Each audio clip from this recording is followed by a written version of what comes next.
of you are familiar with policies and formulations in our country, of course, know Dr. Kundu. So welcome to this meeting. Yeah, I think we have Dr. Pran here. Hello, sir.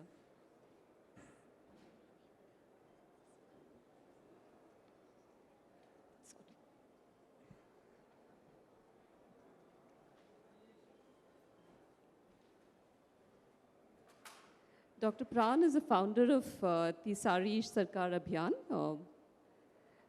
known for his work for the betterment of youth through Nehru Yuva Kendra, in which he was the director. Thank you, sir, for coming. So without much delay, perhaps we could start the session. So perhaps I'll go that side.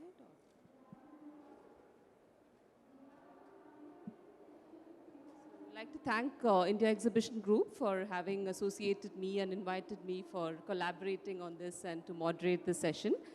It's a very important theme of bridging the rural-urban divide in the smart village track. Perhaps, but my view is that this should have been a smart village conference, and smart city should have been a track in the smart village, because our population is still around 67% rural. So perhaps the organizers can take note of this next time. We'll have a smart city track within a smart village conference.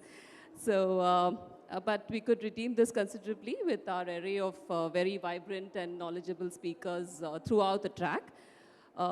So we'll bring the policy focus back to rural areas from the entire conference focus of cities and smart towns. So what is smart? I'm sure you all must have listened to various definitions of smart over the last 2 days, whoever's been here for the 2 days.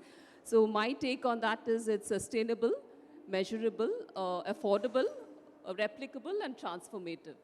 So to begin with, I'll begin with a smart initiative of the Government of India, which was called the Shama Prasad Mukherjee Urban Mission. तो उसके बारे में हम एक film दिखाएंगे आपको. क्योंकि presentation से ज़्यादा फिल्म्स शायद बात कन्वे करती है very effectively. So we'll just show a small movie on the Shama Prasad Mukherjee Urban Mission to set the track and the tone for the conference. Because we are also at a very critical juncture today, where we all know that our canvas is now, our electorate has been decided, and we're going to have more or less stable canvas now for the next 5 to 10 years. So this is a critical juncture where we need to perhaps reflect on what we have done so far as from the government, from the private sector, and from all stakeholders in the rural areas. How have we fared till now, and how far do we have to go ahead from here?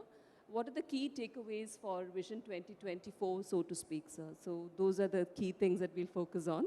So if we can just play that film on Urban Mission. Yeah.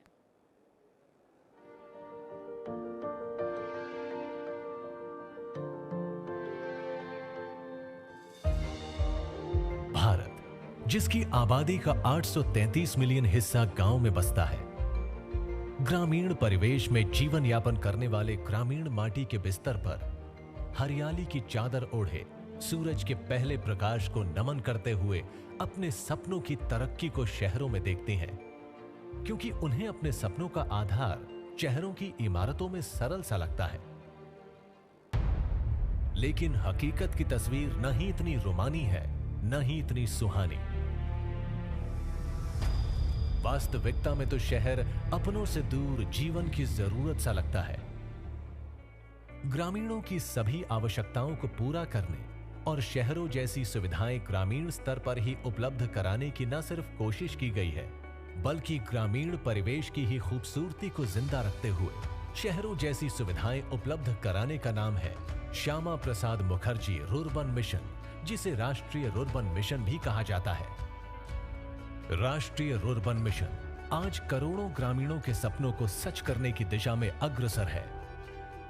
देश के गांवों को सामाजिक, आर्थिक और आधारभूत रूप से सशक्त बनाने के लिए 16 सितंबर 2015 को इस मिशन की नींव रखी गई और 5142.08 करोड़ की राशि वाली इस योजना का लोकार्पण माननीय प्रधानमंत्री द्वारा 21 फरवरी 2016 को छत्तीसगढ़ के डोंगरगढ़ में किया गया। रुर्बन का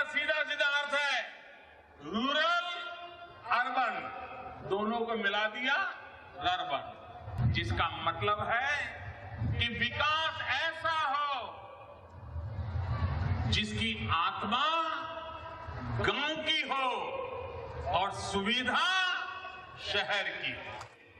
25, 30, 40 हजार की जनसंख्या की सुविधा के लिए एक क्लस्टर अप्रोच से ये रर्बन मिशन को लागू किया जा सकता है। पूरे देश में ऐसे 300 रर्बन सेंटर खड़े करने की कामना से अभी काम प्रारंभ किया है। इस वर्ष 100 ऐसे रर्बन क्लस्टर खड़े करने की कल्पना है, जिसका विकास शहर बनने वाला है वो ध्यान में रखा जाएगा, लेकिन उसके अंदर का जो गांव है, दिल में जो गांव का भाव है, उसको जिंदा रखने के लिए पूरा प्रयास होगा। राष्ट्रीय रुर्बन मिशन का उद्देश्य आर्थिक, सामाजिक, बुनियादी सुविधाएं उपलब्ध कराकर ग्रामीण क्षेत्र में सुधार करते हुए देश का स्थायी एवं संतुलित क्षेत्रीय विकास करना है। और रुर्बन मिशन का लक्ष्य है कि मूलतः शहरी माने जाने वाली सुविधाओं से समझौता किए बिना समता और समावेशन पर जोर देते हुए ग्रामीण सामुदायिक जनजीवन के मूल स्वरूप को बनाए रखते हुए रुर्बन गांव के क्लस्टर का विकास करना, जिसके तहत गांव को स्मार्ट बनाकर शहरों पर बढ़ते बोझ को कम करना है, जिसके लिए सुव्यवस्थित रुर्बन क्लस्टर का निर्माण किया जा रहा है। राष्ट्रीय अर्बन मिशन जो है ये बहुत ही यूनिक प्रोग्राम है। गवर्नमेंट ऑफ इंडिया की एक फ्लैगशिप प्रोग्राम है। आज मिनिस्ट्री ऑफ रूरल डेवलपमेंट इसे इम्प्लीमेंट कर रही है और इस मिशन के तहत हम 300 क्लस्टर्स विकसित कर रहे हैं ग्रामीण प्रदेशों में, और इसमें 30,000 ग्राम पंचायत क्लस्टर्स के रूप में विकसित होंगे। रुर्बन क्लस्टर के माध्यम से सामाजिक, आर्थिक, डिजिटल और मूलभूत सुविधाओं को उपलब्ध कराया जा रहा है और इन मूलभूत सुविधाओं का विकास होने से ग्रामीण भारत की ओर निवेशकों को आकर्षित किया जा सकता है। फेज 1 में सेवरल स्टेट गवर्नमेंट्स ने बेसिक कम्युनिटीज पे फोकस किए हैं, जैसे बिजली, सड़क, हेल्थ एक्सेट्रा। लेकिन अभी जो फेज 2 है, आने वाले क्लस्टर्स में हम स्टेट गवर्नमेंट्स को ऐसे गाइड कर रहे हैं कि ताकि वो अपनी इकोनॉमिक एक्टिविटीज को प्रमोट करें अपने क्लस्टर्स में। रुर्बन क्लस्टरों के चयन की भी एक प्रक्रिया है। मंत्रालय रुर्बन क्लस्टरों के संभावित स्थानों, उप जिलों का निर्धारण करता है और राज्य उस उप जिलों में रुर्बन क्लस्टर के रूप में एक दूसरे के नजदीक स्थित गांवों का निर्धारण करता है। राष्ट्रीय रुर्बन मिशन के क्लस्टरों की 2 श्रेणियां होती हैं, जिसमें है गैर जनजातीय और जनजातीय, और इन दोनों श्रेणियों में से प्रत्येक के लिए चयन की प्रक्रिया अलग अलग होती है। इसके पश्चात राज्य सरकार क्रियान्वयन के लिए फ्रेमवर्क में शामिल सिद्धांतों को तैयार करती है और समूहों का चयन करती है। इन समूहों में शामिल विभिन्न ग्राम पंचायतों को उनके भौगोलिक स्थानों के अनुसार ही चुना जाता है। इस योजना के तहत 25,000 से लेकर 50,000 लोगों की आबादी वाले हर गांव को शामिल किया जाता है एवं रेगिस्तान, पहाड़ी या जनजातीय क्षेत्र में भी लगभग 5,000 से लेकर 15,000 की आबादी वाले गांव को शामिल किया जाता है। इन क्लस्टरों का कामकाज ग्राम पंचायत वाले क्लस्टरों द्वारा नियंत्रित किया जाता है। रुर्बन क्लस्टर को 3 घटकों में रखा गया है, जिसमें शामिल है घरेलू स्तर, ग्राम स्तर और क्लस्टर स्तर। जहां घरेलू स्तर पर 70% ग्रामीणों का कौशल विकास एवं प्रशिक्षण देने का प्रावधान किया गया है। हर घर में LPG गैस कनेक्शन, 24 घंटे पेयजल की सुविधा, अपशिष्ट प्रबंधन की सुविधा, हर घर में शौचालय की सुविधा आदि। वहीं ग्रामीण स्तर पर सड़कों पर लाइट लगाकर उनका विद्युतीकरण करना, सड़कों का निर्माण करना जिसमें ढकी हुई नालियों की व्यवस्था भी की गई है। साथ ही आर्थिक विकास के लिए क्लस्टर स्तर के अंतर्गत ठोस अपशिष्ट उपचार संयंत्र और कृषि से जुड़ी सुविधाओं के साथ एग्रो प्रोसेसिंग सेंटर्स का निर्माण, ई-ग्राम केंद्र और डिजिटल साक्षरता को बढ़ावा, प्राथमिक, माध्यमिक और उच्चतर माध्यमिक विद्यालयों में सुधार करना, अत्याधुनिक स्वास्थ्य सुविधाएं आदि। हमारा गांव से मार्केट जाके आना तो ट्रांसपोर्ट पहले कम नहीं है, अभी बसेस और गाड़ी पूरा गांव पे आके जा रही। अभी हर घर पे आपको टॉयलेट गिलेट पूरा बन गया और हेल्थ सेंटर है और लाइब्रेरी है। बाकी जो जो काम हुआ गांव पे पूरा हो गया, बिजली भी आ गई। विकास कार्यों को अंजाम देने के लिए जिला कलेक्टर, जिला परिषद और संबंधित पंचायती राज संस्थानों के साथ गहन परामर्श के बाद ही ICAP तैयार किया जाता है। इस क्लस्टर्स को विकसित करने का one of the important submissions जो है वो इंटीग्रेटेड क्लस्टर एक्शन प्लान्स है जो राज्य सरकार बनाते हैं। सेवरल RD डिपार्टमेंट्स में जो नोडल ऑफिसर्स हैं वो करते हैं इस काम को। ग्राम सभास के कंसल्टेशन के बाद ही ये ICAPs बनती है और उसमें क्लस्टर्स में क्या क्या डेफिशिएंसीज़ है वो निकल के आते हैं और इसमें ब्रॉड इन्वेस्टमेंट्स जो है वो आइडेंटिफाई होती है इंटीग्रेटेड क्लस्टर एक्शन प्लान में। और ये ICAPs जो है सेवरल राउंड्स ऑफ अप्रूवल्स लेते हैं इसको। पहले ग्राम सभा अप्रूव करती है, फिर उसके बाद डिस्ट्रिक्ट कलेक्टर्स, उसके बाद वो स्टेट लेवल पे अप्रूव होके फिर हमारे पास आते हैं मिनिस्ट्री में। फिर हम इसको एग्जामिन करते हैं एम्पावर्ड कमेटी में जहाँ पर सेक्रेटरी चेयर करते हैं और इसको और काफ़ी एक्सपर्ट्स और मिनिस्ट्रीज़ के रिप्रेजेंटेटिव्स रहते हैं और उसको हम रिव्यू करके फिर इसकी अप्रूवल्स देते हैं ICAPs के। और सभी संबंधित हितधारकों की भागीदारी और स्वामित्व को सुनिश्चित किया जाता है, जिसमें क्लस्टर में पहचाने गए प्रत्येक ग्राम सभा के लिए एक विजन बनाया जाता है। साथ ही एकीकृत क्लस्टर के लिए एक रणनीति तैयार की जाती है। इसके साथ ही राष्ट्रीय रुर्बन मिशन के तहत क्लस्टर के लिए वांछित परिणाम सुनिश्चित करना, संसाधनों को विभिन्न केंद्रीय क्षेत्र, केंद्र प्रायोजित और राज्य सेक्टर योजनाओं के अंतर्गत कवर किया जाता है और क्लस्टर के लिए क्रिटिकल गैप फंडिंग की व्यवस्था की जाती है। Basically, I just stopped it in between. I think we've got the essence of the program by now. So it was a mission which was about forming 300 clusters. 300 clusters हम विकसित कर रहे थे पूरे कंट्री में और एक एक क्लस्टर में अराउंड 15 to 20 ग्राम पंचायत थे और जिसमें हम क्रिटिकल गैप फंड्स दे रहे थे और इसमें they come out with a very planned outlook for their cluster. ऐसे नहीं कि जो वार्ड सरपंच बोलेंगे कि एक हॉस्पिटल चाहिए, एक स्कूल चाहिए, रोड चाहिए। It was not like that.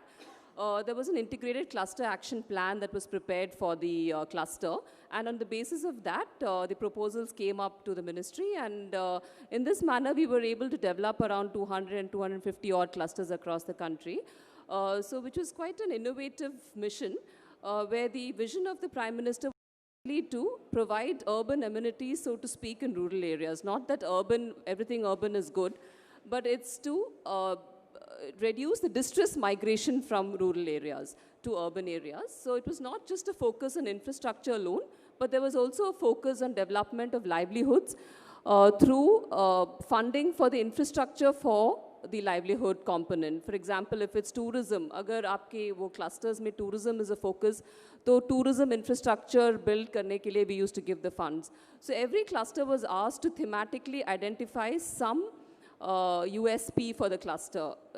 What is the main product or what is, जैसे Odisha में we had haldi clusters, so on and so forth, fishery clusters. So depending on the thrust of the cluster, we distributed or redirected the critical gap fund towards that. So it was a fairly innovative and successful mission, I would say.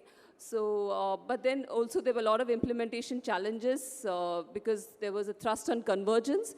Rest of the, because we were giving only 30%, 70% had to come from convergence from various departments, which all collectors and gram sarpanches and pradhans, it became extremely laborious for them to converge these funds. So because of which the mission hit a roadblock, so to speak. But nevertheless, we have a new horizon now, Vision 2024. So hopefully the government will learn from some of the challenges that we have faced in the last 5 years and look at redesigning the program a bit and iterate it so that it gets catalyzed and expedited for development. We have a good 5 more years now. So through this mission, hopefully rural areas will benefit considerably from the funding and from the programmatic interventions that were going through this mission. So without much ado, I'll invite the rest of the speakers. I'll invite Dr. Navpreet Kaur now to come forward and give her address. Especially she's worked in Samudai, the foundation under the HCL Foundation, and what is the work that she's done under Samudai. We'd like to learn from how corporate sector has actually contributed to our rural areas. So we heard the government story, now let's hear from the corporate side. Yeah.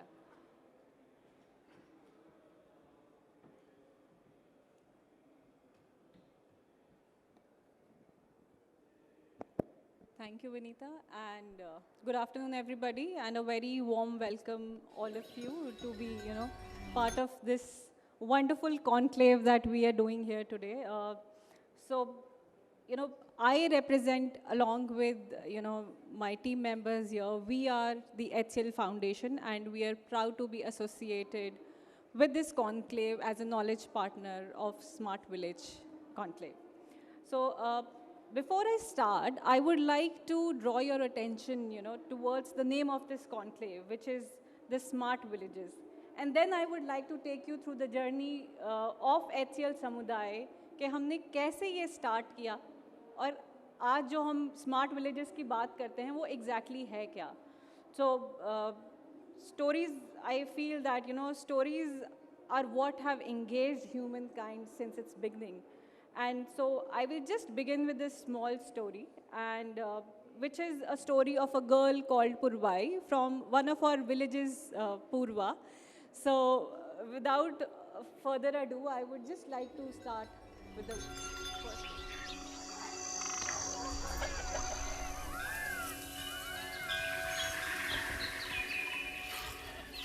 ये कहानी है एक छोटे से गांव पुरवा और उसकी इस छोटी सी पुरवाई।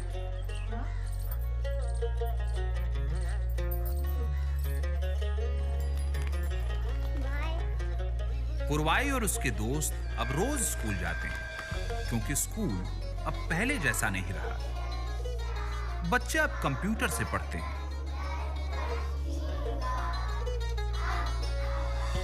वहीं एक छोटा सा कंप्यूटर पुरवा की डेयरी में भी लगा है, जिससे माप कर हर परिवार को दूध के बेहतर दाम मिलते हैं। पुरवाई का भी एक छोटा सा परिवार है, जिसमें जल्द ही एक नया मेहमान आने वाला है। मैं उसका नाम खिचड़ी रख दूंगी।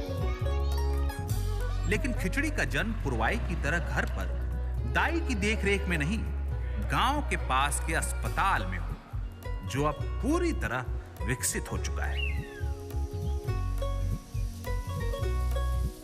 विकसित तो पुरवाई के पिता मनोहर की खेती भी हो गई। नई तकनीक ने छोटी खेती से भी आमदनी दोगुनी कर दी है।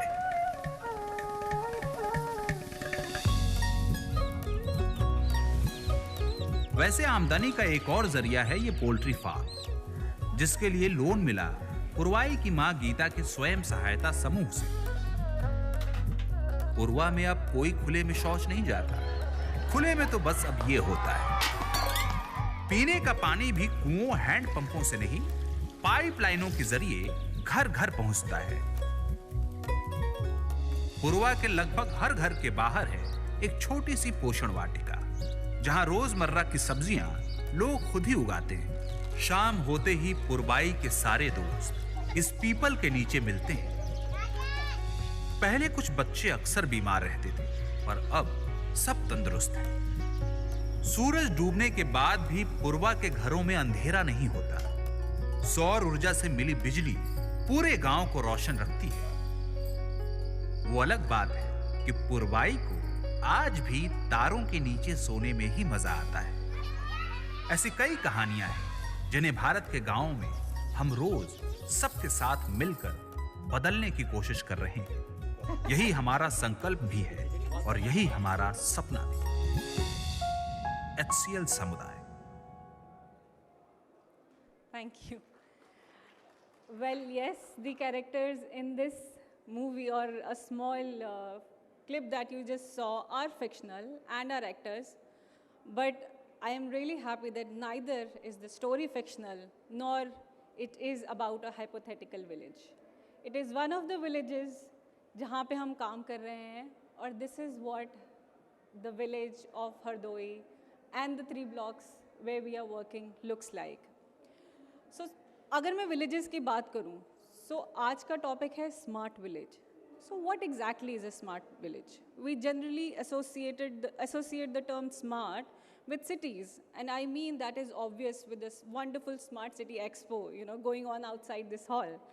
We understand that smart cities mean good connectivity to the roads, public infrastructure, services governed by the government, the ICT-based control and command centers, there is a suitable waste management system, infrastructure जो cities को चाहिए होता है वो है, the aesthetic, if we look at it, it's completely appealing. And then they're all related to so-called, the future ideas. The phrase for the future is very important here. And I will come back to it later once I start talking about Samudaya. Then what do smart villages possibly mean? So, well, most of us present in this room are one way or the other, associated with the development sector in different capacities and domain, and thus it would be needless for me to talk about the various numbers that represent the status of development in the villages of our country. But if I put it in simple words, we say that these villagers are not developed. They lack even the basic amenities. अगर हम गांव की असली में जाके दशा देखेंगे तो जो ये इंफ्रास्ट्रक्चर, रोड्स, बिजली घर घर में, ये बहुत दूर दूर तक अभी इट्स ऑल मिसिंग. अभी बहुत समय है एक विलेज को एक्चुअली स्मार्ट विलेज तक लेके आने के लिए. So, and we can safely say this without even needing to go to the subjectivity of the word, just like development and basic. So that's how the situation is like if we actually talk about the villages in India. And now I will come back to the question of what smart villages can mean. Well, for us, a village and its resident become smart when they become self-sufficient. Not in the sense of isolating them from the world, but in sense of being able to carry out works that they want, which is sustainable in the nature. If I take Dr. Sen's capability approach, the smart villages and the residents shall be able to successfully carry out the works that they need to be done in a participatory manner. Of course, that would include working on all dimensions like agriculture, water and sanitation, health, infrastructure, non-farm based livelihood. So these are just the examples which, or I would say the sectors which will make a village an actual model village. And that would actually require capacities to be built, the partnerships to be forged, governance structures to be strengthened, and the people of the villages to be empowered. ऐसी बहुत सारी छोटी छोटी interventions हैं which we need to work out when we talk about this word smart. अगर हम villagers की बात करते हैं, we go, we talk to them, and if we say कि हमने ये एक policy लाई है या this is one solution जो हम सोचते हैं आपके लिए काम करेगा, but trust you me, जब तक वो villagers की involvement वहाँ नहीं होगी, we cannot make it sustainable. And these are the experience that we have received by working in these villages for last 4 years. Like I said, unlike in the case of smart city, this idea of smart villages, that does not seem justifying the phrase for the future. And why do I say that? Well, because for India, the idea of villages has been there in the past and since immemorial. So the argument that I am making is that to ensure that our villages become smart, we need to go back to the basics. We need to go out with the participatory approach जहाँ पे वो गांव वाले हमारे साथ मिलके आगे बढ़ने की planning करते हैं. And we don't need to necessarily create new structures. There are structures which actually exist in the system at this point in time. सिर्फ अगर वो structures को हम strengthen कर दें, तो हम जो ये model village की बात बार-बार करते हैं, शायद ये possible बहुत आसानी से हो जाएगी. एंड इसकी बहुत सारी एग्जाम्पल्स हमने ये पिछले 4 साल में अपने हरदोई में ही देखी हैं, वेयर समुदाय इज़ वर्किंग.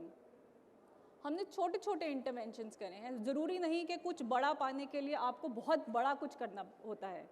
अगर आप छोटी छोटी चीज़ों से भी शुरुआत करते हैं, it can actually lead to a very big thing. छोटी चीज़ें जैसे हम एग्रीकल्चर की बात करते हैं, बेसिक टेक्निक सुधार दीजिए. आप वॉश की बात करते हैं, ODF of course I agree कि सबका एक मुद्दा मेन यही है कि the villages should be open defecation free, because that will actually not only bring the cleanliness to the village but health indicators पे बहुत फ़र्क पड़ता है. सिमिलरली छोटे छोटे इंटरवेंशंस जैसे लिक्विड वेस्ट मैनेजमेंट हो गए, सॉलिड वेस्ट मैनेजमेंट हो गई, इसकी भी ये गाँव को बहुत ज़रूरत है. And there are easy small solutions which are available, you know, if we look around. And these, I would say, these solutions exist in the community where you go and work. So HCL Samuday, you know, our foundation has always talked about building these villages or developing these villages into model villages. And just 3 चीज़ों पे हमने main focus करके ये काम शुरू किया था. One was that it should be replicable, it should be scalable, and जो भी solutions हम लेके जाते हैं, that should be sustainable. Because end of the day, one organization or one corporation cannot stay at one place for whole of his life. So it's the villagers जो इसको sustainable बनाएंगे. So HCL Samuday is a result of our chairman Shiv Nadar's vision, wherein, you know, he had a vision of developed India. Having lived most of his life, you know, in the most developed regions across globe, it has been his belief that India's development lies in its villages. And it was out of this belief that HCL Samuday was born.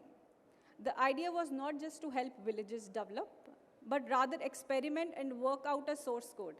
Okay, so source code again is a very IT term, but HCL being one of the, you know, largest IT company in India, I think we cannot just do away with an IT term.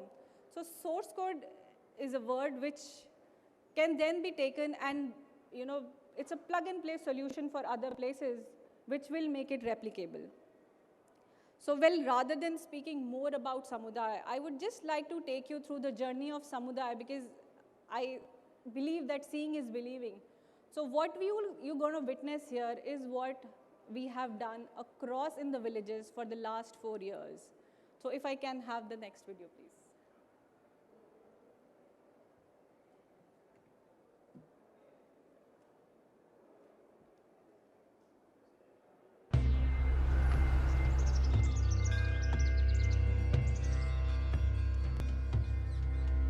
Indian future is made of 1 billion dreams.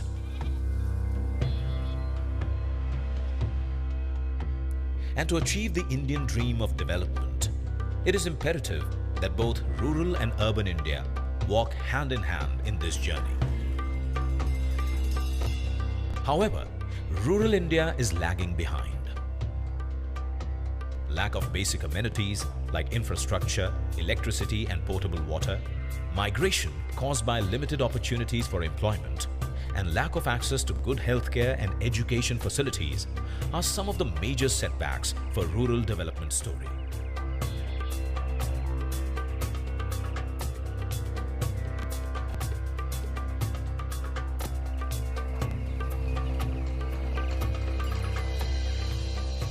There are many government and non-government organizations which are working relentlessly to create a substantial change in this picture. But they haven't been completely successful. One of the main reasons for this is the fact that most of these rural development models are not completely inclusive of all the aspects of rural development. And at the same time, they also lack village participation.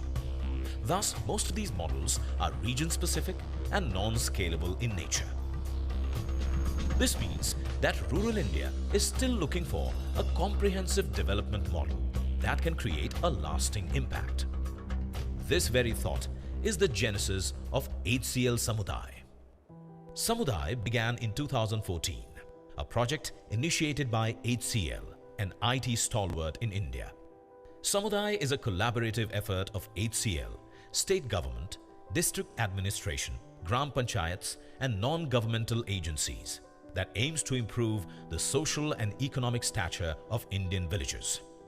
This is an initiative to discover the source code of such a model of rural development that is sustainable, scalable, and replicable. The story of achieving this dream began with a team of 7 members who started working in 50 villages. These villages belong to Kachona block of Hardoi district in Uttar Pradesh, which is one of the most backward districts in India. The first 6 months were spent to understand and acknowledge the challenges and opportunities of the ground and to create an elaborated plan of action that focused on 6 key areas of development. HCL Samuday aimed to improve the quality of education at school level and achieve 100% literacy.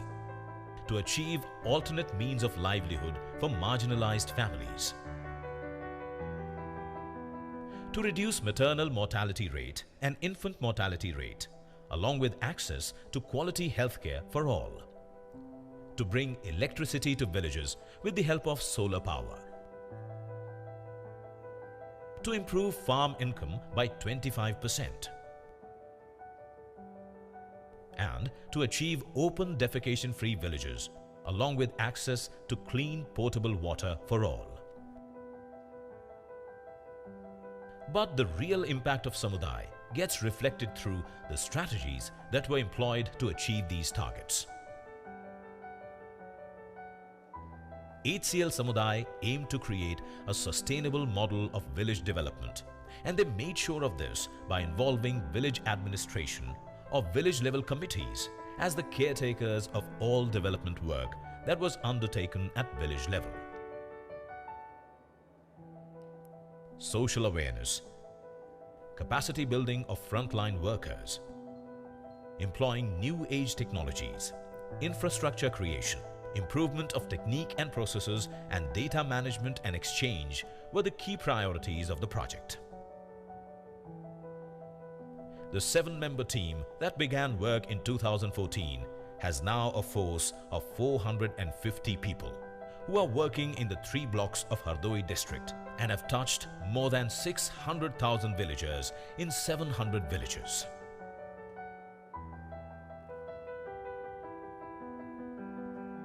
Mahatma Gandhi had said that the future of India lies in its villages. HCL Samudai is an effort to make that future shine.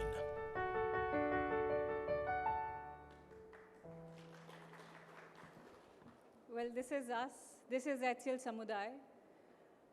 बहुत achievements आज मेरे पास हैं जो मैं बात कर सकती हूँ. We have farmers जिसके लिए हम ये उद्देश्य के साथ गए थे कि we'll increase their income by 25%, but there are cases where the income has increased by 300%. If we talk about self-help groups, there are more than 10,000 females who are engaged in different activities with us. There are around 25,000 farmers who are getting directly benefited. There are villages which are actually becoming, in real sense, open defecation free every day. So, हम पूरी अगर population की बात करें तो 6 लाख में आज हमारे पास इतनी सारी एग्जाम्पल्स हैं अगर हम अचीवमेंट्स की बात करें. But how has this been possible? ये सिर्फ और सिर्फ इसीलिए पॉसिबल हो पाया क्योंकि we only went there as facilitators. We did not wanted us to go and tell them that what they should do. We took them, we asked them what they want, we help them develop the Gram Panchayat development programs. It was they who came up with what they needed. So ये छोटे छोटे steps लेके हम उन लोगों के साथ काम करना चालू करा. उन्हीं की जो वहाँ पे governance structure है उसको strengthen करा. And today when we would be exiting, I mean not today, but maybe in near future, we are sure that the models that we have made would be sustainable because उनका ध्यान रखने वाले वो villagers खुद हैं. अगर हम overhead tanks, पानी की टंकियाँ बना रहे हैं, उसकी देखरेख कौन करेगा? These villagers will take it over. We have set up around 20 mini grids as of now, wherein the total mini grids that we would be setting up are close to 40. So who will take care of those mini grids? It will be the villagers who will take care of these mini grids. So like I said, the basic premise is that we are only the facilitators. And we believe that it is only them who can put it together and give us the actual definition of what development means. So I'm sure you have a lot of questions कि आपने ये कैसे करा और UP में ही क्यों करा? What are the partners that we are working with? So I know there are a lot of questions and I will be happy to answer all these questions because me and my team are here. So anybody who's interested, we would be more than happy. But I think this is more like how it should be done, so that's why I'm not getting into those details. And yes, with all that, I would like to thank each one of you to be here, to be part of this. And I believe it is our own way of contributing to the development of this country. I really congratulate ITPO and Exhibitions India Group to organize this wonderful conclave. and we are really proud to be partners of it. And last but not the least, you have seen the videos, but these are still videos. I would actually want to invite you and welcome you to these villages and come witness it for yourself. We will be happy to facilitate that. Thank you so much. Thank you very much, Navpreet. So this is the difference between the government and the corporate sector. In government, we believe in scale and touching as many states and as many people as we can, whereas the corporate focuses on individual micro-level interventions and do them successfully. So I think a partnership between the government and the private is the answer and the way ahead, which we need to work on quite a bit, because PPPs in India have still not succeeded so far, but we hope it would in the near future. So we invite Dr. Amitabh Kundu to give his keynote address, so to speak. Yeah.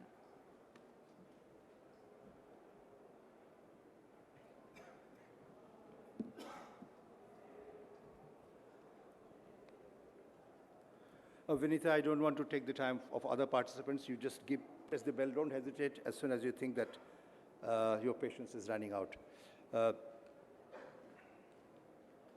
Dignitaries and distinguished participants on and around the dais, let me come straight to the point that smart cities do not exist with unsmart countryside. If there are villages which are unsmart, I don't think cities can be smart. We have such paradoxes existing, rural distress and urban affluence, but that is maintained with a lot of violence, dictatorship, or political instability. We have had, during the colonial period of the 19th, 20th century, smart cities by that standard, but the rural countryside were absolutely abhorrible, and that resulted in a lot of tensions. Even now, in many of the African countries, we have smart cities existing in the island of, like an island in an ocean of poverty. But I'm really very happy that the organizers have thought it important to bring in smart villages along with the smart cities concept, because really they can't be separated. They have to live together. Let me begin with a very, very happy statement. 21st century belongs to India. 21st century belongs to Asia. This is not a statement made by a political leader after the exit poll or with the results coming up. This is a statement coming from Asian Development Bank. Based on their modeling, they find that India will grow something like 7% per year against the global growth rate of 3%. You see the curve is going up because of India and Asia, and India is going faster than the average Asian growth rate. Look at the share of Asia in the global income, which was 58%. It came down to 14% in 1961. Again, it is projected to be something like 54% by 2050. Certainly, there are tremendous change which is coming up. India is doing so well in terms of World Bank's Doing Business Index, Competitive Index, World Economic Freedom Index. But the issue is, what about the rural areas? What about the rural distress? What about rural-urban inequality? And where does rural figure in the whole development scenario where India, as I said, is claiming the 21st century's much of the attention? There are two assumptions of this World Bank, and ADB, Asian Development Bank model. One, that urbanization will be rapid. There will be a large number of small and medium towns which will emerge, which will have interaction with the rural areas. Is that what's happening? Second assumption is that rural-urban inequality will go down. I just checked. Since I was a teacher at the Jawaharlal Nehru University, I did some amount of calculation before I came here. You find that growth rate of urban population is not increasing as fast as they had predicted. There are two bars, one predicted before 20 years, the second one is the current prediction. The rate of growth of urban population is much less. Emergence of small and medium towns, their growth rate is much less than what was predicted. This is for the Asian context. You find this is the Indian pillars. All these pillars are for the same year, 2025-30, the light blue ones, but the projections are subsequently in 12 projection shows urban growth rate is much below than what was predicted. Do you get my point? That these are all projections made and revised downwards because urbanization is not being inclusive, it's not integrating the rural economy, and small and medium towns are not coming up to give the rural characteristics. This is the growth rate of urban population, the curve which went up, and it has started coming down. In fact, 3.8% was the growth rate of urban population, small and medium towns doing well. Now you find suddenly that the growth rate has not been as high. So this is first worry, that emergence of small and medium towns, the large villages having urban characteristics not coming up. This is rural-urban inequality in consumption expenditure. This has gone up. So basically we find that the rural participation in the development process has been somewhat lukewarm. There is no evidence that rural areas have become worse. Certainly there has been prosperity in the rural areas also, but the gap between rural and urban areas have gone up. And look at even the global scenario. This is the orange pillars are for urban and the blue ones are for the rural areas. What do you find?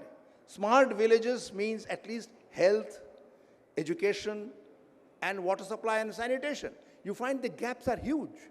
Sub-Saharan Africa has the maximum gap. The first one is for water supply, and South Asia is also the second. The rural-urban gap is very high. And if you look at sanitation facilities, this is before Swachh Bharat Mission came up, you find India reported very high rural-urban inequality in terms of sanitation facilities. Thankfully, things have changed somewhat, but certainly there are a long way to go. Now, I just wanted to say one point is unemployment rate in rural areas is not very high. We feel happy about it. Rural unemployment rate is not very high. Urban unemployment rate is higher. And in fact, if you know, there's a recent report which was not released because of some technical reason by the government, employment and unemployment report, that shows urban unemployment rate to be significantly higher than the rural unemployment rate. We feel happy, okay, rural areas, unemployment rate is not very high. It's basically because in the rural areas, people are so poor that they cannot afford to remain unemployed. You know, they have to do any job that is available. In the urban areas, because of education, there is a waiting time, and that's why unemployment rate is very high. If you look at the poverty scenario, you find, you know, urban poverty is shown by the blue pillars here, and the rural poverty is shown by, you know, you do find that urban poverty is much lower than rural poverty. Rural poverty is very high. In fact, we find that rural-urban inequality is very sharp. I know I don't want to take more time. There are other three panelists. I just want to mention two things. One, I mentioned about drinking water and sanitation. The gaps are high. Thankfully, over the past 10 years, we have tried to bridge the gap. हमारी gap जो है कुछ तो कम हुई है, लेकिन फिर भी compared to other South Asian countries, gaps काफ़ी alarming हैं. और ये सिर्फ मैंने दिखाया है आपको जो रूरल अर्बन इनइक्वालिटी सिर्फ पिछड़े हुए राज्यों में ही नहीं है, इवन जो गुजरात जैसे स्टेट में, महाराष्ट्र में, इवन वेस्ट बंगाल, कर्नाटका, यहाँ भी रूरल अर्बन इनइक्वालिटी काफ़ी हाई है. इसका मतलब सिर्फ गरीबी का ही मैनिफेस्टेशन नहीं है. Even in the developed states such high inequality exist. Health and education are the two parameters जिस पर हमें जांचनी है कि वाकई स्मार्टनेस आ रही है या नहीं. मैं आपको ये बताना चाहूँगा कि अभी हमने पूर्वा की कहानी सुनी नवप्रीत जी से. उन्होंने एजुकेशन की बात की और हेल्थ की बात की.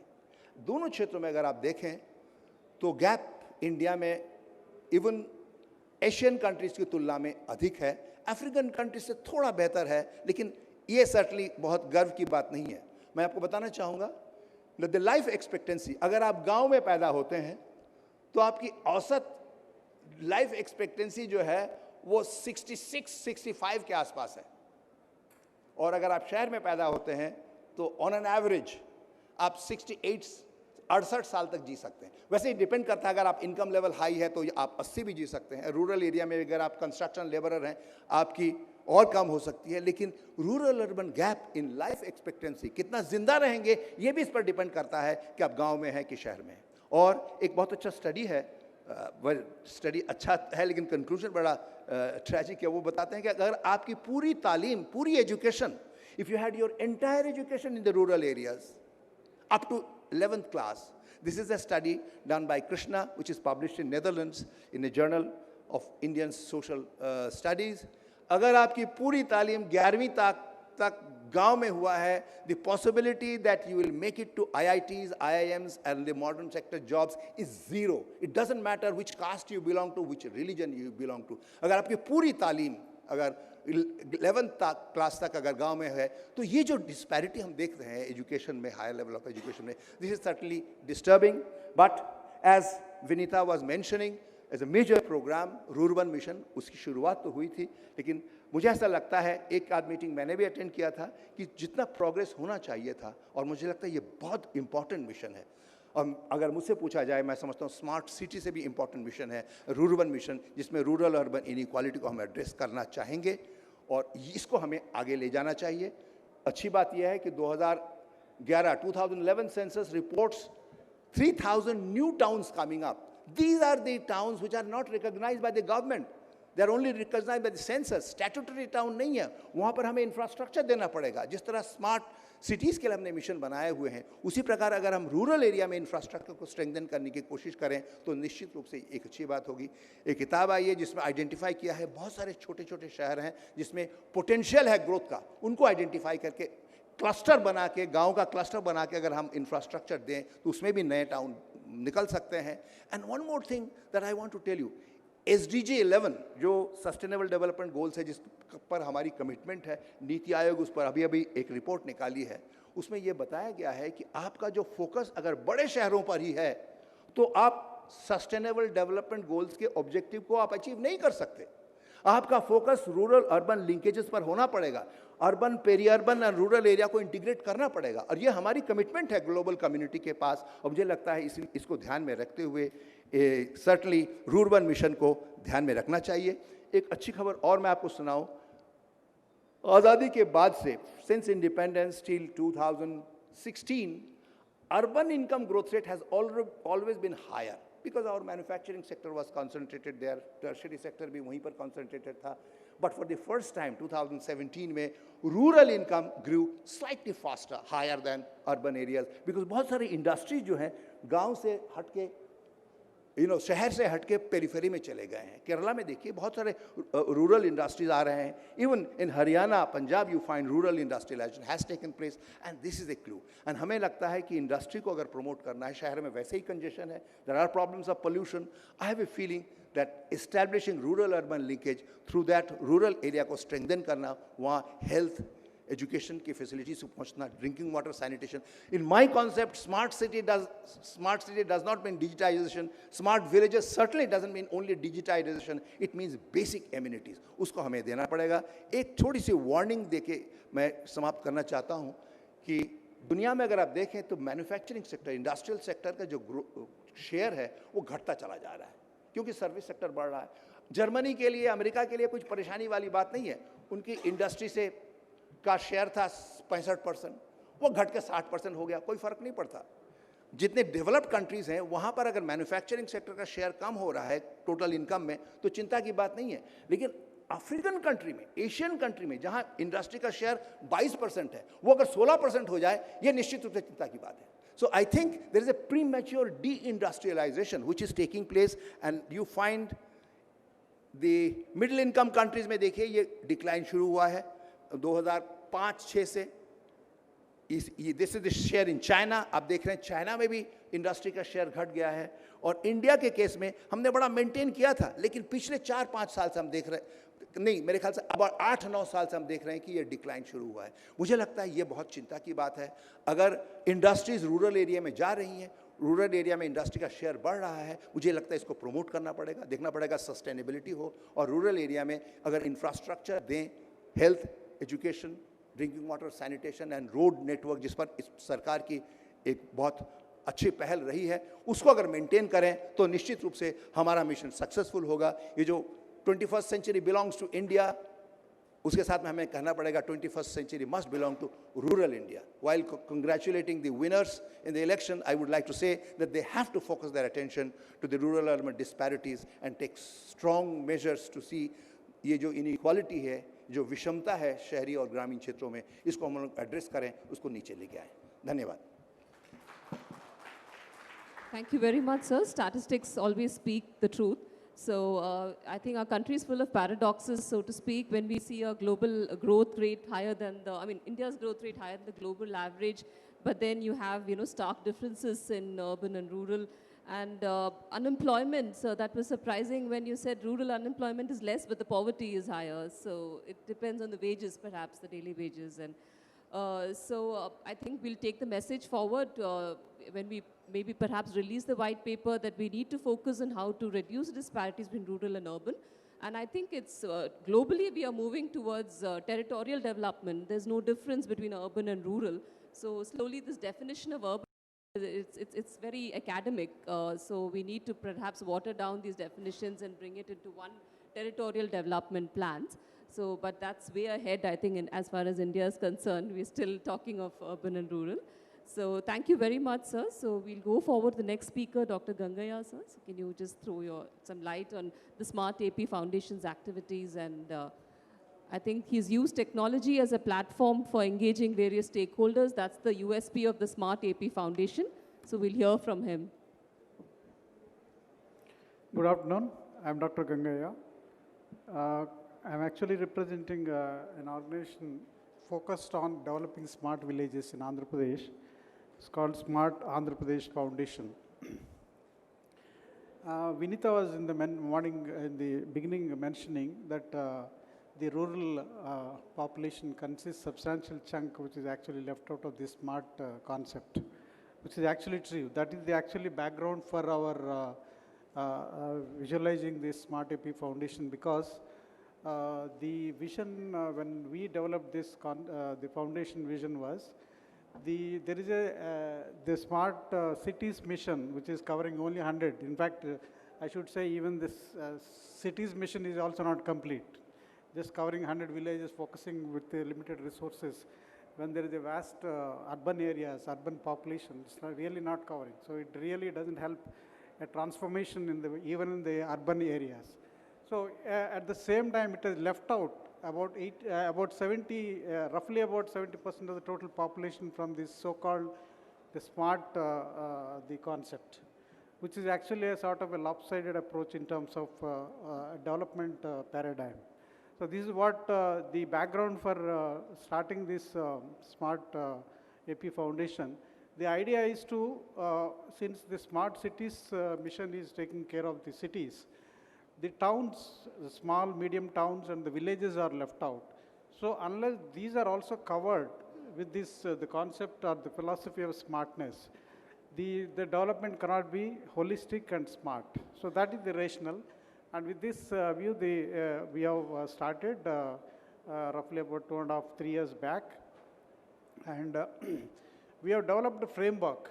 Actually, I find in the discussion on smart cities also, there's a lot of confusion. Each one's talking, when somebody says a smartness, smart city, I think he's talking from his perspective, whatever his understanding. I think there is a very limited commonality when different people are speaking. For me, it looked like the smartness, it is like love. Word, it's a universal word. So it is used by somebody to describe an affection between the two younger couple, or it is between a mother and child, that's also love. The wife and husband, that's also love. There is the love overall, the peace and the brotherhood, love. So like that, each one is using in his own context and understanding. There is actually common, at least for my understanding, I didn't find a commonality and the common framework for understanding what is a smart city or even village. In fact, in the Smart Cities mission, most of the things are all technology, what they are talking.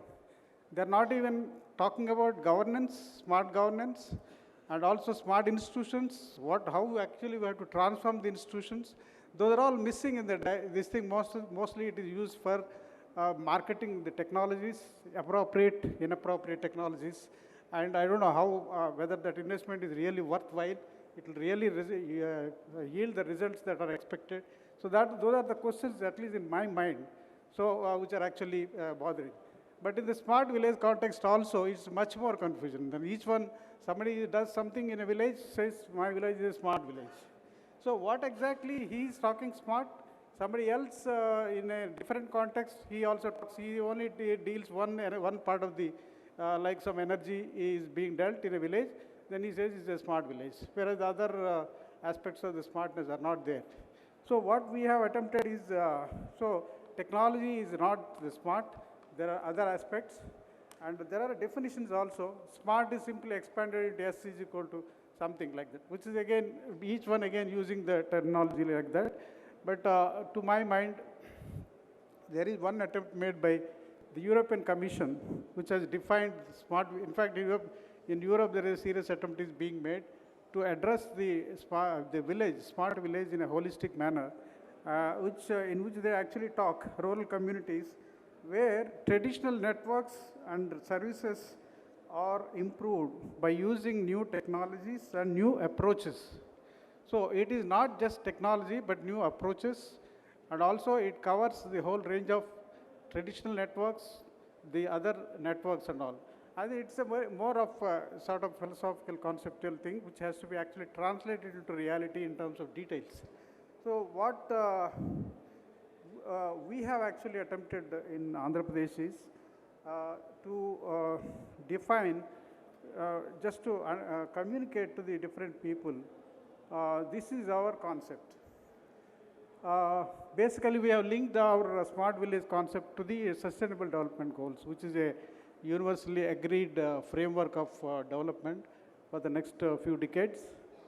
So this particular 17 goals have been, we have identified some things which we can actually take up because of the resource constraints and other institutional constraints. We cannot do all things that are required in a village at one go. Okay, so identify the first things first, prioritize, and then address them, and that will be the first stage of smart village. So we have identified some 20 non-negotiable items, which are actually spread over human development sector, social development sector, and also smart governance is one of the parts. Then the economic development and environment development. It's a comprehensive thing. So when you cover these things, you will achieve a sort of satisfaction levels and happiness, which will lead to the happiness. So that is our framework. Basically, I wanted to explain this framework. That's our approach. So we have, these are the 20 non-negotiable items. They are very essential things. We have not been able to, those 70 years of development, we have not been able to achieve them. Still, they are to be satisfied. So we will address all these things on a priority and achieve so that these will lead to the smart village. So this includes environment, economic development, as I have told. These are, I don't want to go through because of paucity of time. You can, they are available in the slide. So this is how we have mapped. So for each of these sustainable development goals, at least there is one item or 2-3 items depending on the goal we have identified. They are actually linked to the sustainable development goals. So this is the latest. So our partners are basically, it's a multi-stakeholder platform. So we are not alone. See, we are actually backed by the government, but our approach is to bring in as many partners as possible into a development platform, into an action mode, so that everybody will contribute and it will become a more inclusive effort as well as inclusive development. That is the approach. So we are roping in corporates, NGOs, NRIs, philanthropies, public representatives, developmental organizations, government officials, and also academic and research institutions. So this is essentially the function of the foundation. We are a partner platform. Actually, our model is a partnership model. Anybody can enter into a partnership with us, register as a partner, and you can indicate that what you want to do in a village. And we will support from the government side, including giving a matching grant to take up an activity in the village. as identified under the 20 non-negotiable items. And we are a resource agency. We solicit resources from the different donors, as well as we also provide matching grants. And we are a knowledge hub. We basically collect all the information, process, and then use it for further redesigning the interventions and also doing whatever that is required for dissemination. Best practice dissemination is one of the things we also do. We had several best practices which have been documented, but there's no time to, we have good videos also produced, but I don't think there's time to show all that. Then we are also an implementing agency. We implement directly or through the government department or through the any NGO partner who wanted us to implement. So this is a multi-dimensional effort, and there is we have actually registered as a society for the purpose of as an organizational structure with the ministers and the government officials and NGOs and other civil society representatives are also part of it. So role I don't want to, I have already spent. Stakeholders also done. Then this is a process of how to register with the as a partner, and we have a fairly good website developed which is very active. You can find the information on our website, how we actually approach. Then, so we also recognize our partners and give awards. So these are, of course, as I told, technology is one of the instruments of transformation. And we use the technology in our education interventions. For example, the digital literacy, we are using this bus, which is actually, because in the villages, right now we don't have access, many students don't have the access for the digital literacy. The computers, because of the network problem, the availability of facilities, availability of teachers, all these are all not there. So this bus is actually donated by HP. It goes around the villages and teaches the basic skills of computer digital literacy to the students, unemployed youth, and also other public people who want any information or any service. It has Wi-Fi facility, so it can even act as a Mi-Seva center, E-Seva center, electronic Seva center. So these are some of the visuals. We have also constructed a hospital of about 35 crores investment. It's essentially NRI collaboration. It's a high-tech and latest technology. The doctors are actually NRI specialist doctors who are coming and serving freely in this hospital. It's a 200-bedded hospital in a very remote village. So it doesn't have any connection with the city. It is in the midst of a cluster of villages covering about 5 to 10 lakh population. So it has all sorts of technology, and it's a it can match any corporate hospital. So this is the effort. And future we wanted to basically, because we have just completed 3 years of existence.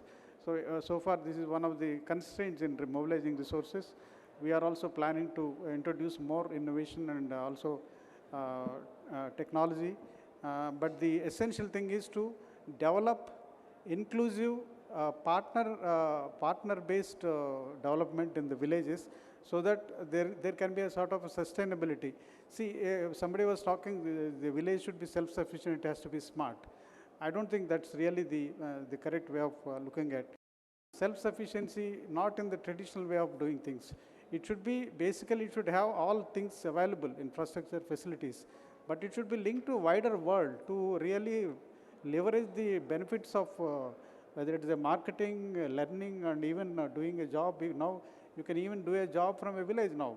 So the divide between urban and rural can be actually now built, the gap can be reduced or totally eliminated by use of the technology. To that extent, the technology will definitely help, should be used, and ultimately, as Professor Kalam idea of bridging the rural-urban divide in terms of infrastructure should also be realized, and that's our effort.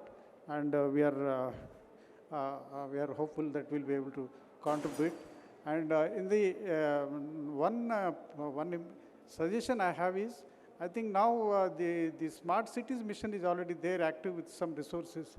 Now the the Urban Mission is an important initiative. Actually, it should be expanded substantially, and it can be a smart village mission, because unless it's a mission mode, large-scale resources are spent, we cannot really tackle the problems in urban areas. Urban problems are nothing but an overflow of the rural problems. Rural population, when they migrate to urban areas, they bring in all those problems and the issues. So you have to address them at the root and bridge that gap. Then only there will be a sustainable, inclusive development. So this is what I wanted to say. If there are any questions, I'll answer. And thank you for giving me this opportunity. Thank you. Thank you very much. I think all these models, be it smart, starting from the Rurban, then the Samudaya, then Smart AP Foundation, the tenets, the frameworks are the same, the outcomes, the outputs that we want to achieve in terms of infrastructure, health, digital inclusion, they're all the same. So, but I think I'll have to take back my words on PPP not being successful after seeing your example of the hospital in the midst of nowhere. I think Andhra has always led by example in terms of private sector inclusion. So I think we can get inspired by that model. And like we had visited China when we were in the Ministry of Rural Development to study their model of poverty alleviation. So Xi Jinping's model was that every backyard has some strength. And he actually encouraged the villagers to develop natural resource strengths in their own backyards. And then he would invite a big investor who's not in that village anymore. He must be in Beijing or somewhere else in America. He would invite him back to come and invest in his own, in that village, So that's maybe this example of the hospital is something like that. So it's a very good takeaway, I think. We'll move on to the next speaker, Ms. Tanvi Sundariyal, CEO of Madhya Pradesh Agency for Promotion of Information Technology.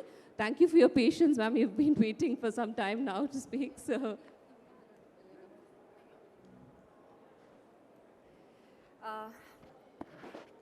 आप लोग सबको मेरा नमस्कार और सबसे ज़्यादा कष्ट speaker को होता है जब वो आखिरी स्पीकर होता है क्योंकि सारी ऑडियंस जो है वो छटपटा रही होती है। अब मैं आपसे बस इतना अनुरोध करूँगी कि 5 मिनट और बेयर कर लीजिए। मैं ऐसी कोई बात नहीं कहूँगी जो पहले कही हुई है और जो भी मैं बात कहूँगी बहुत सिंपल, आपको लगेगा कि हाँ ये तो एकदम डूएबल है और अच्छा हो रहा है और how can we contribute in the whole process. तो मैं अपनी संस्था के बारे में पहले थोड़ा सा बता दूं ताकि आपको पता चले कि मैं किस बैकग्राउंड से बोल रही हूँ, किस कॉन्टेक्स्ट में बात कर रही हूँ। मैं एक छोटी सी संस्था हेड करती हूँ मध्य प्रदेश सरकार की, जो IT consultancy services, IT solutioning services और जीआईएस से रिलेटेड सर्विसेज बाकी सरकारी डिपार्टमेंट्स को देती है। तो हम एक बीच में हमारी पोजीशन है, ना हम पूर्णतया सरकारी हैं ना हम पूर्णतया प्राइवेट हैं। और हमारे जो ज़्यादातर मेंबर्स भी हैं और जिस तरह का हम काम भी करते हैं वो ऑलमोस्ट किसी प्राइवेट सेक्टर के इक्विवेलेंट ही करते हैं। अब जब हम बात करते हैं स्मार्ट विलेजेस की, तो हम आरडी डिपार्टमेंट के लिए ही नहीं, एक रूरल इंडिया में जो बेसिक चीज़ें होती हैं, मैं एक एक उदाहरण के साथ आपको एक्सप्लेन करूँगी कि किस तरह से हम स्मार्ट गवर्नेंस की तरफ मूव कर रहे हैं, जिसकी एक्चुअली आवश्यकता है। सबसे पहला जो सुधार कार्य जो हर राज्य में हुआ है, हमारे राज्य में भी हुआ है, कि जो फंड फ्लो होता था उसकी हम मॉनिटरिंग बेहतर कैसे करें। तो ये सब जगह हुआ है, हमने भी इसको बहुत अच्छी तरह किया, पर इसमें एक लॉस हो गया। इसमें एक बहुत बड़ा लॉस एम्पावरमेंट का हुआ। जो आपकी HCL फाउंडेशन की मेंबर मिस कौर कह रही थी कि हम चाहते हैं कि लोगों का इन्वॉल्वमेंट हो, वो बताएं क्या चाहिए। तो जब हम GPDP की बात करते हैं तो सरकार में बहुत सारे विभाग होते हैं। प्लानिंग विभाग एक होता है, एक पॉलिसी सजेस्ट करने विभाग अलग होता है, हम वर्ल्ड बैंक के साथ अलग से काम करते हैं, HCL फाउंडेशन अपना कुछ और काम कर रहा होता है। अब किस तरह से ये सारी चीज़ें एक साथ काम करें, तो GPDP बहुत अच्छा उदाहरण है और बहुत अच्छी चीज़ है जिसके थ्रू किया जा सकता है। आज की डेट में जो पंचायतें हैं वो एक पैसिव रेसिपिएंट्स हैं शासन के पैसे की और शासन की स्कीम्स की और शासन के टारगेट्स की। और हम लोग भी जब फील्ड में काम करते हैं तो हमें कहा जाता है कि देख भाई, तेरे को इतने घरों में टॉयलेट बनवाने हैं और इतने घरों के लोगों को कन्विंस कराना है कि उनको टॉयलेट में ही टॉयलेट करना है। तुमको इतने आवास योजना की राशि किसको मिली है? बेनिफिशियरी को। पर हमें उसको इंश्योर कराना है कि वो बने। वो आदमी इमीडिएटली हो सकता है उसका कोई और रिक्वायरमेंट हो, शादी हो, मृत्यु हो, लेकिन उसमें नहीं खर्चा करने देना है। तो it is a very very monitoring based profile which has been made possible by IT. Now, how do you flip it? How do you say that मेरे पंचायत के लोग empowered भी हों, वो decide भी करें GPDP क्या होना चाहिए, वो prioritization भी करें, prioritization state की prioritization के साथ भी हो, सारी schemes और collaborators जो हैं, चाहे वो एक इंटरनेशनल इंस्टीट्यूट हो, एक एकेडमिक इंस्टीट्यूट हो, या फिर किसी प्राइवेट सेक्टर की बॉडी हो, या कोई हाई नेटवर्थ इंडिविजुअल हो जो कंट्रीब्यूट करना चाहता है, ये सारे फंड फ्लो के मैकेनिज्म्स कैसे एक साथ आए और किस तरह से इसके आउटकम्स को हम लोग मॉनिटर कर सकें। अब ये सारे प्लान्स भी आइडियली डायनेमिक होने चाहिए, इंटरलिंक्ड होने चाहिए, क्योंकि वक्त के साथ साथ चीज़ें भी बदलती हैं, एस्पिरेशन बदलता है, हो सकता है किसी और ने किसी और चीज़ में इन्वेस्ट कर दिया, वो बदल गया। मैंने तो ये भी उदाहरण देखे हैं कि एक ही ज़िला पंचायत में 4 अलग अलग फाउंडेशंस काम कर रही हैं, पर वो एक दूसरे को नहीं जानती और वो सारी एक ही सेक्टर में है। मतलब ज़्यादातर लोग आप देखेंगे maternal and child care sector और सैनिटेशन सेक्टर में होते हैं, but they obviously, if they don't even know each other's names for a meeting, then they definitely don't know what work is being done, and obviously there is no coordination. तो दूसरा, अब हमें कहा जा रहा था, तो मैं एक छोटे छोटे विभाग से आपको एक्सप्लेन करती हूँ। जैसे अगर मैं बोलूँ कि IT एज अ टूल से हम क्या कर सकते हैं, तो हम प्लानिंग और मॉनिटरिंग के लिए तो यूज़ कर ही सकते हैं। साथ साथ जैसा आपको AP फाउंडेशन के मिस्टर गंगैया जी ने बताया था कि सर्विस डिलीवरी के लिए हम कैसे उसको पंचायत को या क्लस्टर्स को तक ले जा सकते हैं। आज की डेट में मध्य प्रदेश में हमारे पास तहसील लेवल पे और MP online kiosk which is like a partnership between TCS and government of MP and CSC which is government of India SPV, ये 3 मॉडल्स के थ्रू हम लोग सर्विस डिलीवरी तो इंश्योर करा रहे हैं। इनफैक्ट बहुत सारे गवर्नमेंट प्रोसेसेस हैं जिनकी री इंजीनियरिंग हुई है based on grievance data, then you analyse which services can be put online in fix time period delivery model. So this, how do you make sure it's more decentralized, more accessible? That is the next step that we are talking about, using IT as a tool. Now, another example I will give you, using GIS as a tool. So recently we had a meeting with PSPHE, and जब भी हम बात करते हैं sustainable development goals की, तो drinking water और water supply ensure कराना बहुत बड़ी बात होती है, और ओपन डिफिकेशन भी फ्रैंकली फेल ही हो जाएगा अगर पानी नहीं होता वहाँ पे, स्पेशली समर सीजन में। अब इसको कैसे इंश्योर कराया जाए? तो GIS में जो बेसिक डेटा होता है हमारा, वो एलिवेशन डेटा आपने देखा होगा गूगल अर्थ का, जो बेसिक डेटा है कि पहाड़, नदी वदी सब नज़र आती है। अब इसके ऊपर अलग अलग लेयर्स बैठाते हैं, हैबिटेशन का लेयर और सड़कों का लेयर।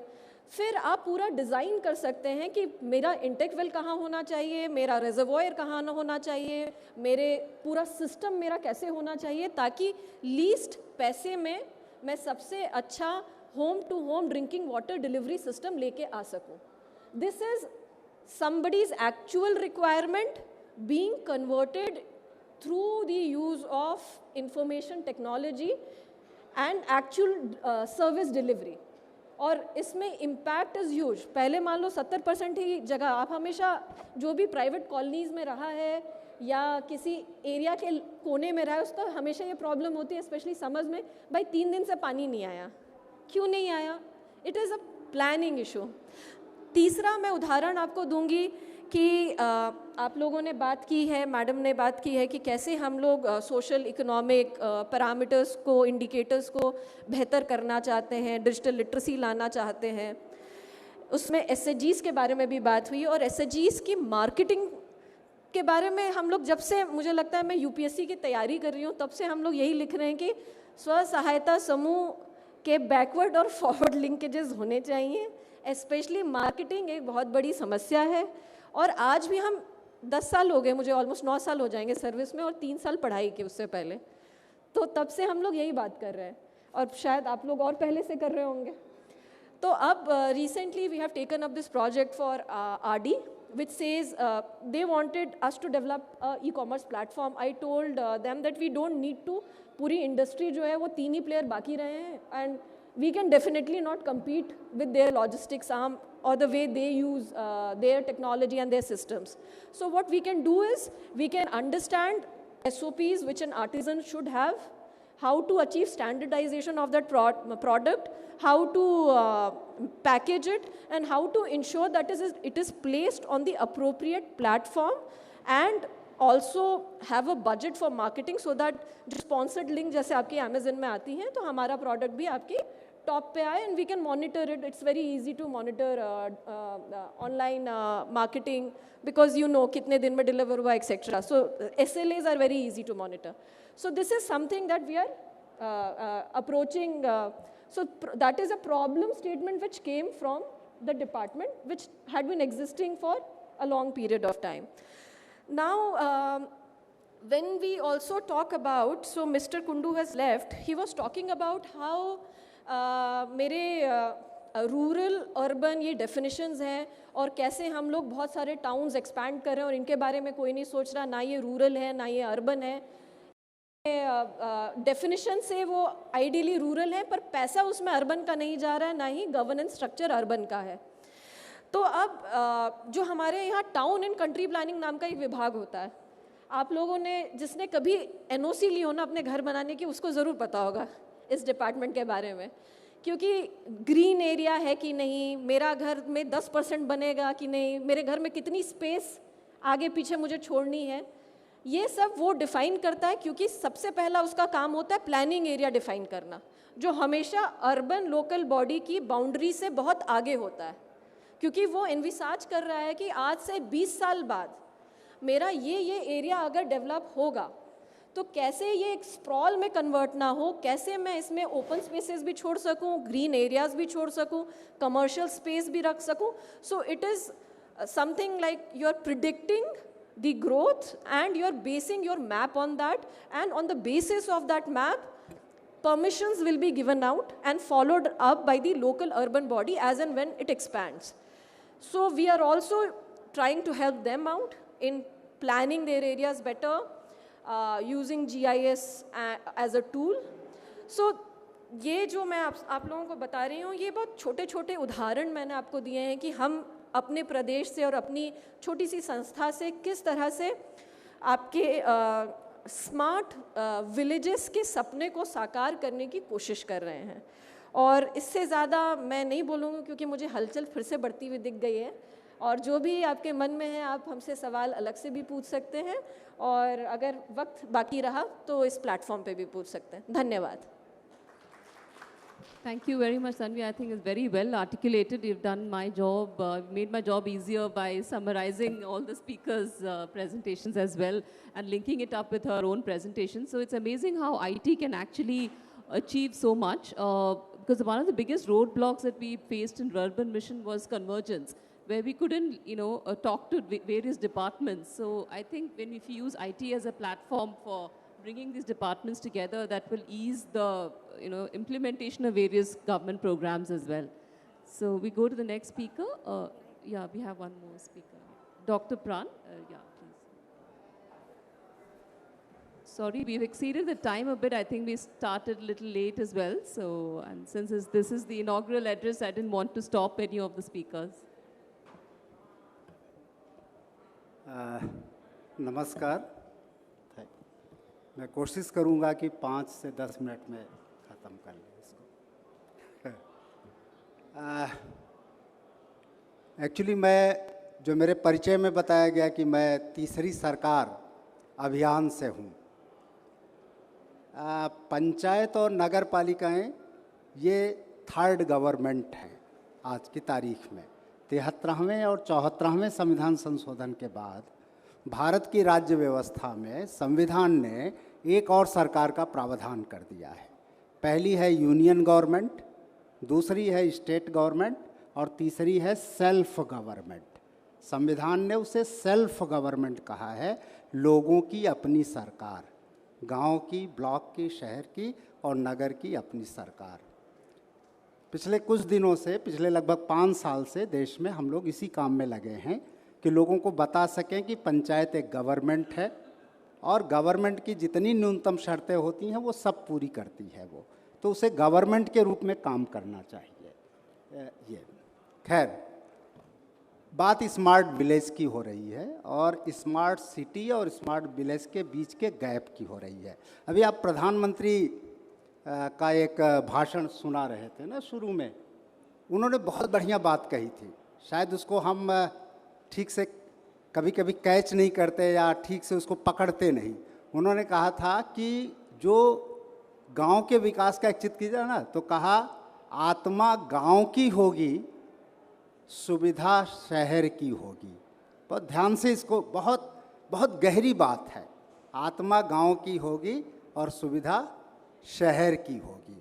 बहुत वास्तव में मैं ये भी सोच रहा था कि पिछले कुछ दिनों से जब स्मार्ट सिटी की बात चली तो स्मार्ट विलेज भी आ गया, बाद में पीछे पीछे उसका नाम भी होने लगा। तो लगा कि जब हम स्मार्ट विलेज कहते हैं या गांव वाले को हम स्मार्ट क्या समझाएं, स्मार्टनेस होती क्या है, कैसे इसको पकड़ा जा सकता है कि, और उसके इंडिकेटर्स क्या होंगे स्मार्ट विलेज के या स्मार्ट सिटी के। तो सिटी वालों ने तो बना लिए हैं अपने अपने इंडिकेटर्स, गांव वाला तो अभी ढूंढ रहा है कि उसके स्मार्ट का क्या इंडिकेटर्स होगा। तो मैंने सोचा चलो ऑक्सफोर्ड की डिक्शनरी में देखो स्मार्ट का क्या मतलब होता है, जहाँ से आया है ये शब्द, तो पता चलता है कि मोटे तौर से स्मार्ट्स का ये होता है कि वो बड़ा होशियार होगा। यही तो है ना, बड़ा होशियार होगा, बड़ा चालाक होगा, ये भी होता है, बड़ा टिप टाप से होगा। जैसे अगर गांव की भाषा में कहें तो बड़े टिप टाप से होगा। वास्तव में किसी भी चीज़ के लिए अगर ये माने तो कोई ज़रूरी नहीं है। जैसे अभी हम ये कहें कि ये स्मार्ट किसान है और एक स्मार्ट व्यापारी है, तो क्या स्मार्ट व्यापारी की होशियारी और स्मार्ट किसान की होशियारी एक जैसी होगी? अलग अलग होगी ना।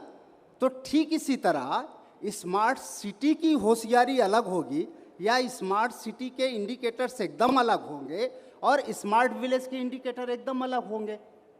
और दिक्कत क्या हो रही है, जो प्राइम मिनिस्टर कह रहे थे कि सुविधा और आत्मा, जिसको वो सुविधा कह रहे हैं वो बेसिकली साधन है, और जिसको वो आत्मा कह रहे हैं वो बेसिकली रिलेशनशिप है, संबंध है। आपका और हमारा जीवन दो चीज़ों से चलता है, और समाज की आत्मा जो होती है वो संबंध होती है।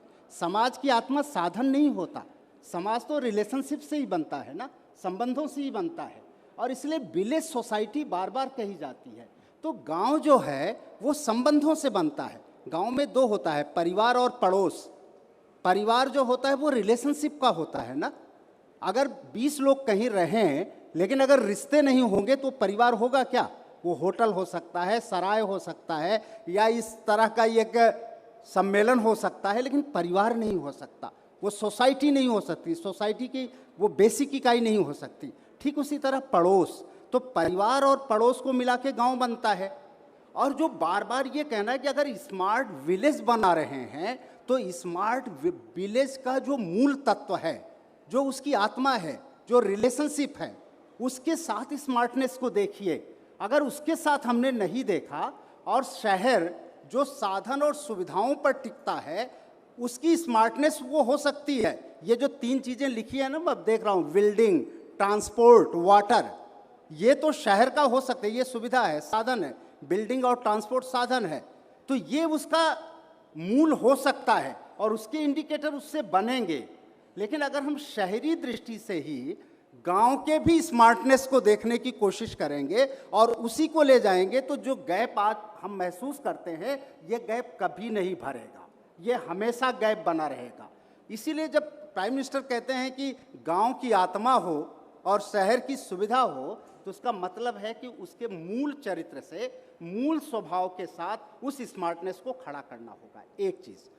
दूसरा, मैं सूत्र संक्षेप में समय को देखते हुए इसके विस्तार में, दूसरा ये कि आज हम डेवलपमेंट के लिए, जिस डेवलपमेंट के लिए स्मार्ट सिटी का या स्मार्ट विलेज का कंसेप्ट आज तैयार किया जा रहा है, उसके लिए आज की तारीख में गांव के विकास के लिए पंचायतें उसका आधार बन गई हैं। किसी भी, और पंचायत जब हम कहते हैं और गवर्नमेंट कहते हैं तो उसके पीछे का बहुत लॉजिक होता है, तर्क होता है। गवर्नमेंट का मतलब है जिसको निर्णय लेने का अधिकार है, अपने एरिया में और अपने सब्जेक्ट में निर्णय लेने का अधिकार जिसको होता है वो गवर्नमेंट हो। भारत सरकार को भारत के एरिया में और भारत सरकार को जो सब्जेक्ट मिला है, संविधान ने दिया है, उसके बारे में उसको निर्णय लेने का अधिकार है उस सरकार को। ठीक उसी तरह स्टेट गवर्नमेंट को स्टेट के अपने भूगोल में, अपने भौगोलिक क्षेत्र में और उसका जो सब्जेक्ट है उसमें निर्णय लेने का अधिकार है। ठीक इसी तरह पंचायत, जब गांव की पंचायत होती है तो गांव के भूगोल में और वो 29 सब्जेक्ट जो गांव को दिए जाते हैं उसके बारे में निर्णय लेने का अधिकार उस पंचायत को होना चाहिए। ठीक उसी तरह ब्लॉक पंचायत को, जिला पंचायत को और नगर पालिका को होना चाहिए। अगर ये राइट है तो गवर्नमेंट और सरकार उसके साथ चलती है। दूसरी चीज़ ये है जो महत्वपूर्ण है, जब आप ये कहते हैं कि वो गवर्नमेंट है तो डेवलपमेंट, भारत सरकार को आप सारे अधिकार छीन लें, अधिकार कहीं और दे दें और कहें आप भारत की तरक्की करो, भारत में स्मार्ट सिटी बनाओ, बना सकती है क्या? अगर हो सकता था तो अंग्रेज को जाने की क्या ज़रूरत थी, अपनी सरकार होने की क्या ज़रूरत थी? ठीक इसी तरह विलेज डेवलपमेंट के लिए, विलेज को आगे ले जाने के लिए जब तक वो निर्णय का अधिकार गांव को नहीं मिलता तब, और इसीलिए गवर्नेंस का पॉइंट विलेज के लिए सबसे इम्पॉर्टेंट है, जिसकी बार बार कि गांव को दिया गया, लेकिन गांव का अपना जो गवर्नेंस है, और जब हम गांव के गवर्नेंस को कहते हैं तो ग्राम सभा है गवर्नेंस के रूप में, ग्राम पंचायत है गवर्नेंस के एक इंस्टीट्यूशन के रूप में, ग्राम सभा उसकी विधायिका है, ग्राम पंचायत उसका मंत्रिमंडल है, और जहाँ जहाँ बिहार जैसे राज्यों में ग्राम कचहरी है तो वहाँ उसकी न्यायपालिका है। ये आज की स्थिति में क्या है, ग्राम पंचायत की कमेटियाँ कहाँ स्टैंड करती हैं? तो जब अगर हम इस चीज़ को ले जा रहे हैं CSR के थ्रू, तो पहली कोशिश गांव में ये होनी चाहिए कि उस गवर्नेंस को हम कैसे ठीक कर सकते हैं और गवर्नेंस के साथ उस चीज़ को कैसे जोड़ सकते हैं। और पंचायत तो पहले संबंधों को तय करती थी गांव में, वो तो न्याय संस्था थी ना, रिलेशनशिप को ठीक करने का काम ही करती थी। जो वो कह रहे हैं आत्मा, गांव की आत्मा संबंध है, और संबंधों को ठीक करने का काम पहले पंचायत करती थी। अभी सुविधा और साधन पंचायत के साथ जुड़ा है और पंचायत अब उसको भी ठीक करने के काम में लगी है। अगर पंचायत को ठीक से खड़ा किया जा सके तो शायद हम उस आत्मा को और उसकी सुविधा को साथ में जोड़ सकते हैं और उस गैप को पाट सकते हैं। इसलिए जो भी आगे की प्लानिंग हो, इस चिंतन के साथ, इस दर्शन के या इस फिलॉसफी के साथ और इस बेस के साथ उसको खड़ा करना चाहिए। Thank you. Thank you very much, sir. Actually, जो भी आपने बोले हैं वो अर्बन मिशन में we have tried to incorporate that, जो core values है clusters के, हर clusters में एक thematic focus हम लाने की कोशिश किए थे। और दूसरी बात, वो governance के aspects को भी हम integrate करने की कोशिश किए थे अर्बन में। बट वही ये 73rd amendment कितना effective है आज इंडिया में, we don't know. Many in Kerala and West Bengal, I think 73rd amendment has taken root, and our panchayats are truly local self-governments, but not in other parts of the country. So thank you very much. You want to? Yeah. Thank you, everyone. It was a lovely session. I would now request ma'am to kindly felicitate all our fellow speakers by the mementos, please.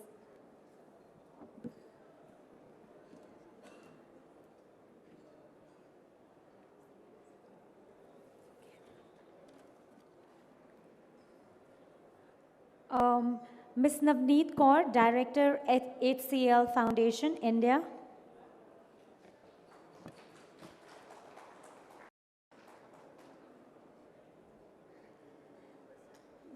Dr. B. Gangai, IAS, Member Secretary, AP State Planning Board, Government of Andhra Pradesh.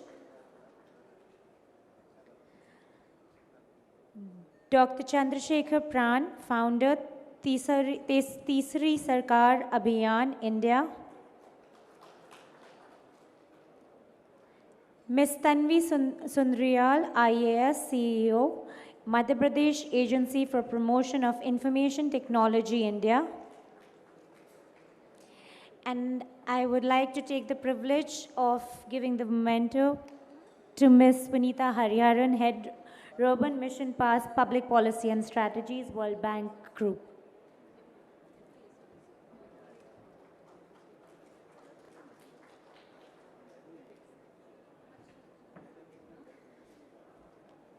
A group picture, please, ma'am. Ma'am, group picture, please.